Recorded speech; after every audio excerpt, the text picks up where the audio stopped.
This section summarizes the background of the agony of India's partition and the tragedy of Gandhi's assassination. Neither the one nor the other gives me any pleasure to record or to remember, but the Indian people and the world at large ought to know the history of the last 30 years, during which India has been torn into pieces by the imperialist policy of the British and under a mistaken policy of communal unity. The Mahatma was betrayed into action, which has ultimately led not to the Hindu-Muslim unity, but to the shattering of the whole basis of that unity. 5 crores of Indian Muslims have ceased to be our countrymen. Virtually, the non-Muslim minority in Western Pakistan have been liquidated either by the most brutal murders or by a forced, tragic removal from the moorings of centuries. The same process is furiously at work in Eastern Pakistan.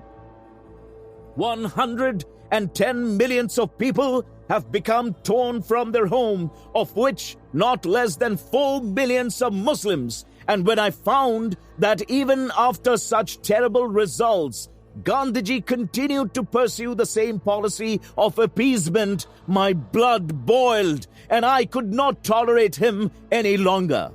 I do not mean to use hard words against Gandhiji personally, nor do I wish to conceal my utter dissent from the disapproval of the very foundation of his policy and methods. Gandhiji, in fact, succeeded in doing what the British always wanted to do in pursuance of the policy of divide and rule. He helped them in dividing India, and it is not yet certain whether their rule has ceased. Section 2. The accumulating provocation of 32 years, culminating in his last pro-Muslim fast, at last goaded me to the conclusion that the existence of Gandhiji should be brought to an end immediately. On coming back to India, he developed a subjective mentality under which he alone was to be the final judge of what was right or wrong. If the country wanted his leadership, it had to accept his infallibility. If it did not, he would stand aloof from the Congress and carry on in his own way. Against such an attitude, there can be no halfway house. Either the Congress had to surrender its will to his and had to be content with playing the second fiddle to all his eccentricity, whimsicality, metaphysics, and primitive vision, or it had to carry on without him. He alone was the judge of everyone and everything. He was the master brain guiding the civil disobedience movement. Nobody else knew the technique of that movement. He alone knew when to begin it and when to withdraw it. The movement may succeed or fail. It may bring untold disasters and political reverses, but that could make no difference to the Mahatma's infallibility. A satyagrahi can never fail was his formula for declaring his own infallibility, and nobody except himself knew who a satyagrahi was. Thus, Gandhiji became the judge and the counsel in his own case. These childhood inanities and obstinacies, coupled with a most severe austerity of life, ceaseless work, and lofty character, made Gandhiji formidable and irresistible. Many people thought his politics was irrational, but they had either to withdraw from the Congress or to place their intelligence at his feet to do what he liked with it. In a position of such absolute irresponsibility, Gandhiji was guilty of blunder after blunder, failure after failure, and disaster after disaster. No one single political victory can be claimed to his credit during 33 years of his political predominance. Herein below, I mention in some detail the series of blunders which he committed during 32 years of his undisputed leadership. I shall now describe briefly the enormous mischief done by the slogans and the nostrums which Gandhiji prescribed and followed. In pursuance of his policy, the fatal results that we now know. Here are some of them. A khilafat, As a result of the First World War, Turkey had lost most of its empire in Africa and the Middle East. It had lost all its European imperial possessions also, and by 1914, only a strip of land was all that was left to her on the continent of Europe. The Young Turks had forced the Sultan of Turkey to abdicate, and with the disappearance of the Sultan, the Khilafat was also abolished. The Indian Muslims' devotion to the Khilafat was strong and earnest, and they believed that it was Britain that had brought about the downfall of the Sultan and the Khilafat. They therefore started a campaign for the revival of the Khilafat. In the moment of opportunism, the Mahatma misconceived the idea that by helping the Khilafat movement, he would become the leader of the Muslims in India, as he already was of the Hindus, and that with the Hindu-Muslim unity thus achieved, the British would soon have to concede Swaraj. But again, Gandhiji miscalculated, and by leading the Indian National Congress to identify itself with the Khilafat movement, he quite gratuitously introduced theological element which has proved a tragic and expensive calamity. For the moment, the movement for the revival of the Khilafat appeared to be succeeding. The Muslim who were not with the Khilafat movement soon became out of date, and the Ali brothers, who were its foremen leaders, swam on the crest of a wave of popularity and carried everything before them. Mr. Jinnah found himself a lonely figure and was of no consideration for a few years. The movement, however, failed. Our British masters were not unduly shaken, and as a combined result of repression and the Montag-Chelmsford reforms, they were able to tide over the Khilafat movement in a few years' time. The Muslims had kept the Khilafat movement distinct from the Congress all along. They welcomed the Congress support, but they did not merge with it. When failure came, the Muslims became desperate with disappointment, and their anger was visited on the Hindus. Innumerable riots in the various parts of India followed, the chief victims being the Hindus everywhere. The Hindu-Muslim unity of the Mahatma became a mirage. Moplar Rebellion, Malabar, Punjab, Bengal, and NWF province were the scene of repeated outrages on the Hindus. The Moplar Rebellion, as it was called, was the most prolonged and concentrated attack on the Hindu religion, Hindu honor, Hindu life, and Hindu property. Hundreds of Hindus were forcibly converted to Islam. Women were outraged. The Mahatma, who brought about all this calamity on India by his communal policy, kept mum. He never uttered a single word of reproach against the aggressors, nor did he allow the Congress to take any active steps whereby repetition of such outrages could be prevented. On the other hand, he went to the length of denying the numerous cases of forcible conversions in Malabar and actually published in his paper, Young India, that there was only one case of forcible conversion. His own Muslim friends informed him that he was wrong and that the forcible conversions were numerous in Malabar. He never corrected his misstatements, but went to the absurd length of starting a relief fund for the Moplars instead of for their victims. But the promised land of Hindu-Muslim unity was not yet in sight. Afghan Amir intrigue. When the Khilafat movement failed, Ali brothers decided to do something which might keep alive the Khilafat sentiments. The slogan was that whoever was the enemy of the Khilafat was also the enemy of Islam. And as the British were chiefly responsible for the defeat and the dethronement of the Sultan of Turkey, every faithful Muslim was a solemn duty bound to be a bitter enemy of Britain.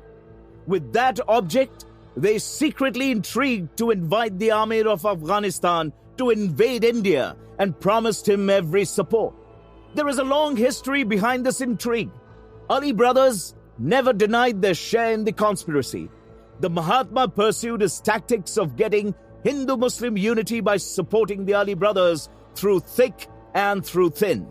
He publicly poured his affection on them and promised them unstinted support in the restoration of the Khilafat.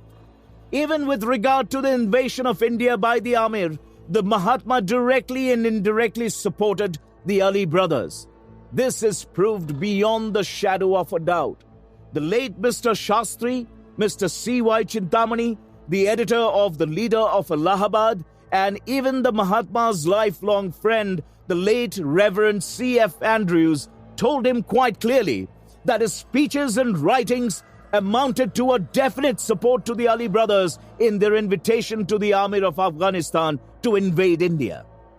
The following quotation from the Mahatma's writing in those days should make it clear that he had forgotten his own country in his one consuming desire to please the Muslims and had become a party to the invasion of his motherland by a foreign ruler. The Mahatma supported the invasion of the following words: "I cannot understand why the Ali brothers are going to be arrested as the rumors go, and why I am to remain free. They have done nothing which I would not do. If they had sent a message to Amir, I also would send one to inform the Amir that if he came, no Indian, so long as I can help it, would help the government to drive him back." The vigilance of the British broke the conspiracy.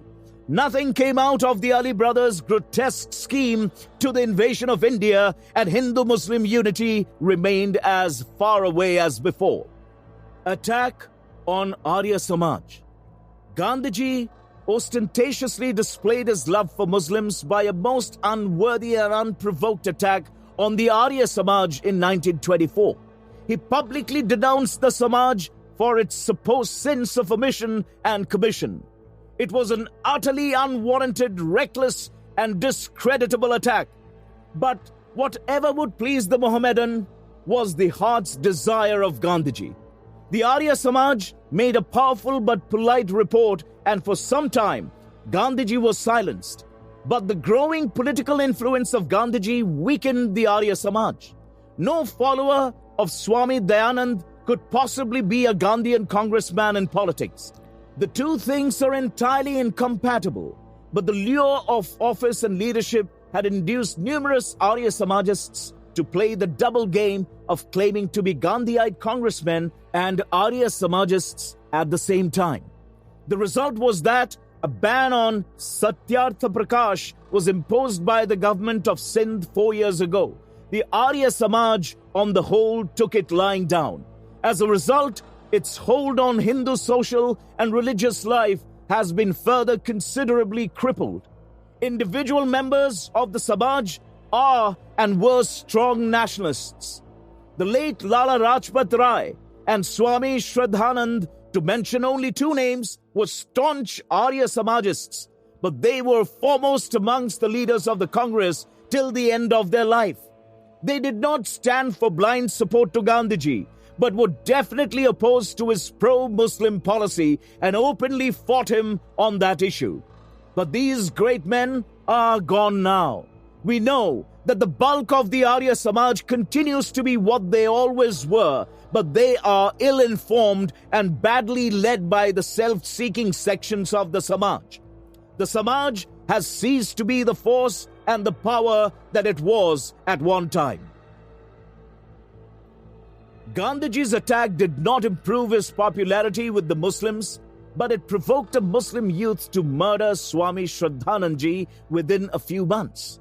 The charge against the Samaj that it was a reactionary body was manifestly false. Everybody knew that far from being a reactionary body, the Samaj had been the vanguard of social reforms among the Hindus. The Samaj had for 100 years stood for the abolition of untouchability long before the birth of Gandhiji. The Samaj had popularized widow remarriage. The Samaj had denounced the caste system and preached the oneness of not merely the Hindus, but all of those who were prepared to follow its tenets. Gandhiji was completely silenced for some time, but his leadership made the people forget his baseless attack on the Arya Samaj and even weakened the Samaj to a large extent. Swami Dayanand Saraswati, who was the founder of the Arya Samaj, had no fad about violence or non-violence. In his teaching, the use of force was not ruled out, but was permissible if morally desirable. It must have been a struggle for the leaders of the Arya Samaj whether to remain within the Congress or not, because Gandhiji insisted on non-violence in all cases and Swami Dayanand made no bones about it. But Swamiji was dead and Gandhiji's star was ascendant in the political firmament. Separation of sin. By 1928, Mr. Jinnah's stock had risen very high and the Mahatma had already conceded many unfair and improper demands of Mr. Jinnah at the expense of Indian democracy and the Indian nation and the Hindus. The Mahatma even supported the separation of Sindh from the Bombay presidency and threw the Hindus of Sindh to the communal wolves. Numerous riots took place in Sindh, Karachi, Sukkur, Shikarpur and other places in which the Hindus were the only sufferers and the Hindu-Muslim unity receded further from the horizon. League's goodbye to Congress. With each defeat, Gandhiji became even more keen on his method of achieving Hindu-Muslim unity. Like the gambler who had lost heavily, he became more desperate, increasing his stakes each time and indulged in the most irrational concessions if only they could placate Mr. Jinnah and enlist his support under the Mahatma's leadership in the fight for freedom. But the aloofness of the Muslims from the Congress increased with the advance of years, and the Muslim League refused to have anything to do with the Congress after 1928. The resolution of independence passed by the Congress at its Lahore session in 1929 found the Muslims conspicuous by their absence and strongly aloof from the Congress organization. The hope of Hindu-Muslim unity was hardly entertained by anybody thereafter, but Gandhiji continued to resolutely optimistic and surrendered more and more to Muslim communalism. Round Table Conference and Communal Award. The British authorities, both in India and in England, had realized that the demand for a bigger and truer installment of constitutional reforms was most insistent and claimant in India, and that in spite of their unscrupulous policy of divide and rule and the communal discord which it had generated, the resulting situation had brought them no permanence and security so far as British rule in India was concerned. They therefore decided by the end of 1929 to convene a round-table conference in England early in the next year and made a declaration to that effect. Mr. Ramsay MacDonald was the Prime Minister and a Labour government was in power, but the action was too late. The resolution of independence was passed a month later at the Lahore session of the Congress in spite of the aforesaid declaration, and the Congress party decided to boycott this round-table conference. Instead, a salt campaign was started after a few months, which created tremendous enthusiasm, and nearly 70,000 people went to jails in breaking the provisions of the Salt Act.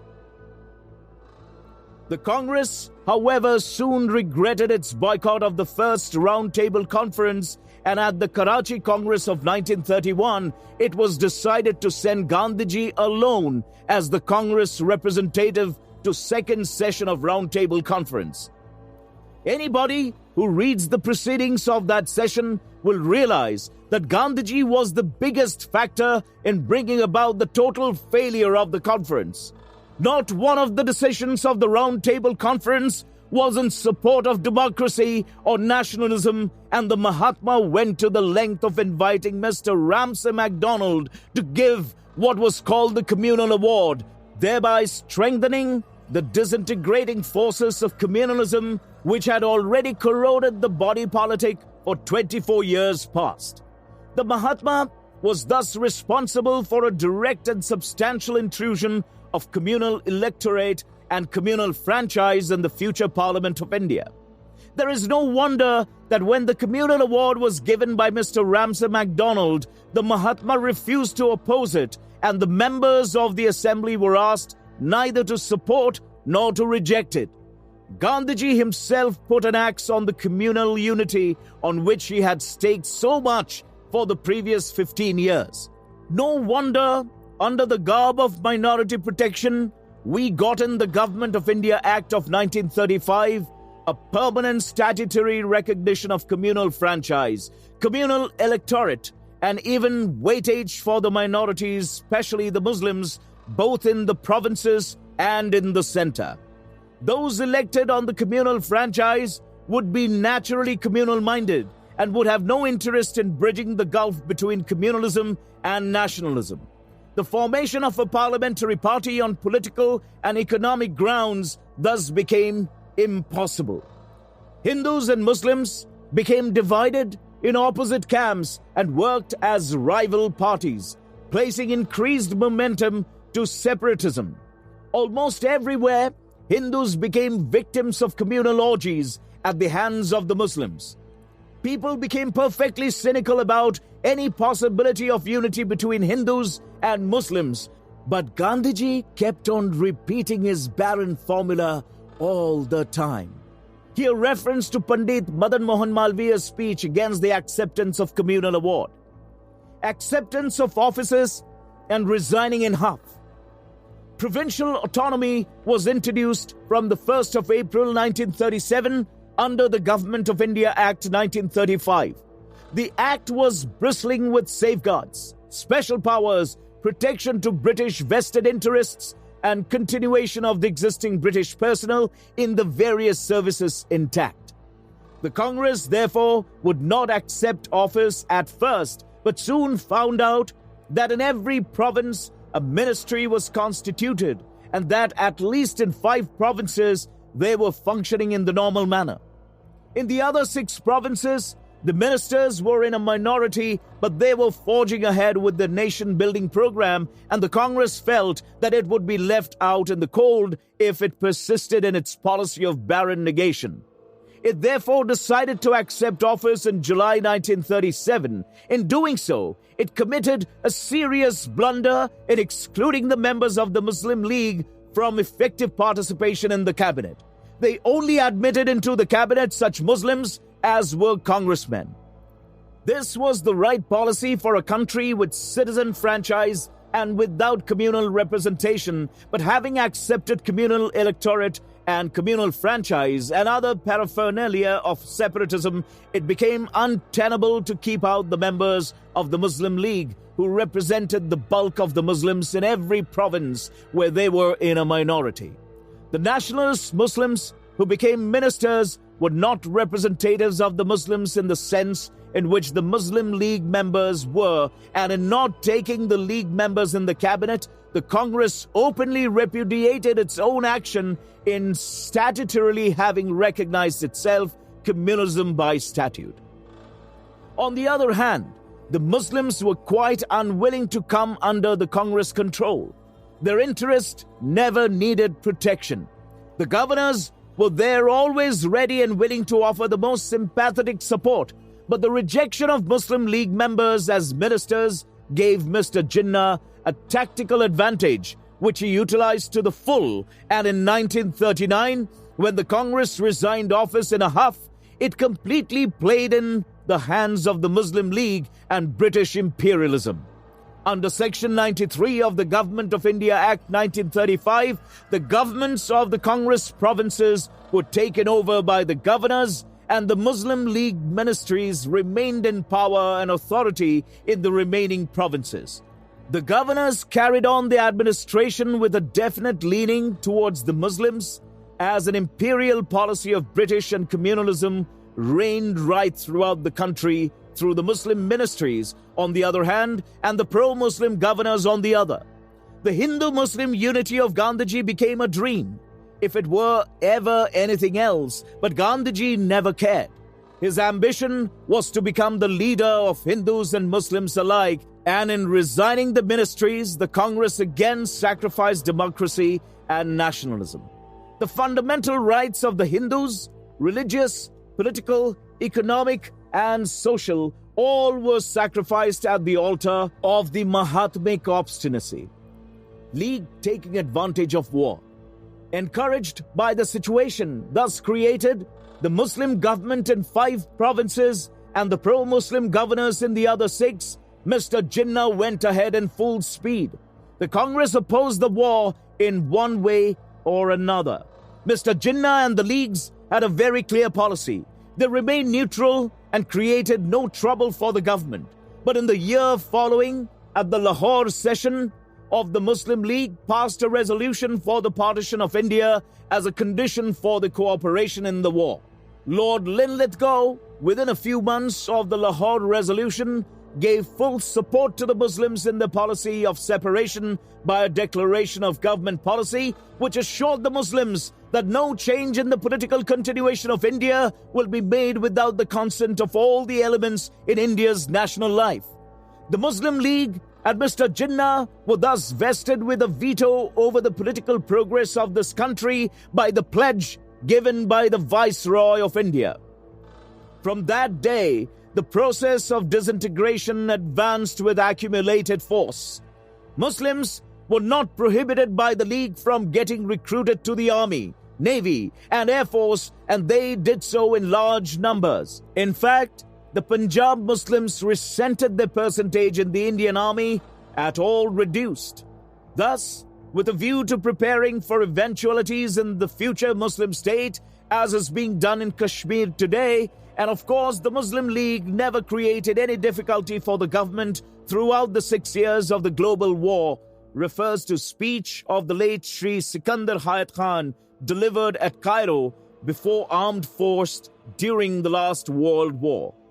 All that they wanted was that no changes should be made in the Constitution of India without their full consent, and that full consent could be obtained if only Pakistan was conceded. This assurance was virtually given by Lord Linlithgow in August 1940. Cripps' partition proposal accepted.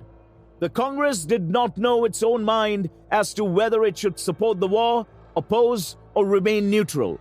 All these attitudes were expressed in turn one after the other, sometimes by way of speeches, sometimes by way of resolutions, sometimes through press campaigns, and sometimes in other ways. Government naturally felt that the Congress has no mind of its own except verbose condemnation. The war was carried on without let or hindrance till 1942.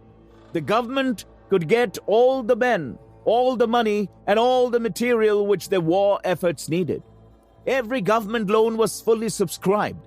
In 1942 came the Cripps Mission, which presented to the Congress and to the rest of India Dead Sea apple of useless promises, coupled as it was with a clear hint of partition of India in the background. Naturally, the mission failed, but the Congress, even while opposing the mission's proposal, yielded the principle of partition after a very pretentious resolution reiterating its adherence to democracy and nationalism. At a meeting of the All India Congress Committee held in April 1942 at Allahabad, the principle of partition was repudiated by an overwhelming majority, the minority consisting of the present Governor-General, Mr. C. Rajagopalachari, and his half-dozen supporters. But Maulana Azad, the so-called nationalist Muslim, was then the president of the Congress. He gave a ruling a few months later that the Allahabad resolution had no effect on the earlier resolution of the Working Committee, which conceded the principle of Pakistan, however remotely. The Congress was entirely at the end of its wits. The British government went on effectively controlling the whole country through Muslim ministries and through pro-Muslim governors. The princes wholly identified themselves with the war. Labour refused to keep aloof. The capitalist class supported the Congress in words and the government in deed by supplying the government everything it wanted at top prices. Even Khaddar enthusiasts sold blankets to government. The Congress could see no way out of its absolute paralysis. It was out of office and government carried on in spite of its nominal opposition. quit India by Congress and divide and quit by League. Out of sheer desperation, Gandhiji evolved the Quit India policy, which was endorsed by the Congress. It was supposed to be the greatest national rebellion against foreign rule. Gandhiji had ordered the people to do or die. But except that, the leaders were quickly arrested and detained behind the prison bars. Some furtive acts of violence were practiced by congressmen for some weeks, but in less than 3 months, the whole movement was throttled by government in the firmness and discretion. The movement soon collapsed. What remained was a series of piteous appeals by the Congress press and Congress supporters, who were outside the jail for the release of the arrested leaders without formally withdrawing the Quit India movement, which had already collapsed. Gandhiji even staged a fast to capacity for his release, but for 2 years, until the Germans were decisively beaten, the leaders had to remain in jails, and our imperial masters were triumphant all along.